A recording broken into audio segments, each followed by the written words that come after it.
नमस्कार दोस्तों, स्वागत करता हूं अपने YouTube चैनल पे खुशी न्यूज़ भोजपुरी में। आज मैं आपसे बताने वाला हूं एक बहुत ही ज़बरदस्त शानदार भोजपुरी फिल्म के बारे में, जिस फिल्म का नाम है बड़की बहू छोटकी बहू। इसी फिल्म के बारे में आप लोगों को बहुत बड़ा जानकारी देने वाला हूं, यानी ये बताने वाला हूं इस फिल्म को टीवी पे कब तक चलाया जाएगा। हाँ तो दोस्तों, हमारे इस वीडियो को पूरा देखिएगा, तभी आप लोगों को पूरा बात समझ में आएगा। जो लोग हमारे चैनल को सब्सक्राइब नहीं किए, सब्सक्राइब कर ले, क्योंकि हमारे चैनल पे भोजपुरी फिल्म का हर खबर सबसे पहले आता है। इससे पहले आप सभी को बताना चाहिए दोस्तों, भोजपुरी फिल्म बड़की बहू छोटकी बहू, इसी फिल्म के बारे में। बड़की बहू छोटकी बहू इस फिल्म की स्टार कास्ट में हम लोग देखने को मिल जाएगा भोजपुरी की सुपरस्टार काजल रखवानी, रानी चटर्जी। वहीं इस फिल्म के अन्य कलाकार की बात की जाए तो भोजपुरी इंडस्ट्री कई बड़े कलाकार इस फिल्म में नजर आने वाले हैं। वहीं इस फिल्म की कहानी की बात की जाए तो रोमांटिक, पारिवारिक और कॉमेडियल फिल्म होने वाली है, जो कि भोजपुरी दर्शकों को ये फिल्म टीवी पे काफी ज्यादा पसंद भी आने वाला है। वहीं इस फिल्म के गाने की बात की जाए तो इस फिल्म के सभी गाने बहुत ही जबरदस्त शानदार पारिवारिक गाने होने वाले हैं। हाँ तो चलिए दोस्तों, आप सभी बता देना चाहता हूँ भोजपुरी फिल्म बड़की बहू छोटकी बहू, इस फिल्म को कब कितने बजे किस टीवी चैनल पे रिलीज किया जाएगा। बड़की बहू छोटकी बहू इस फिल्म को चलाया जाएगा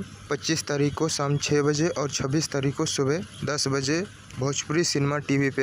हाँ दोस्तों, इस फिल्म को चलाया जाएगा 25 तारीख को शाम 6 बजे और 26 तारीख को सुबह 10 बजे भोजपुरी सिनेमा टीवी पे। एक बार जरूर देखिएगा इस फिल्म को टीवी पे, बहुत ही जबरदस्त शानदार कॉमेडियल फिल्म होने वाली है। हाँ तो दोस्तों, हमारे ये वीडियो को पूरा देखिएगा, तभी आप लोगों को पूरा बात समझ जाएगा। और दोस्तों, ये वीडियो आप लोगों को पसंद आए तो लाइक करें, सब्सक्राइब करें। धन्यवाद दोस्तों।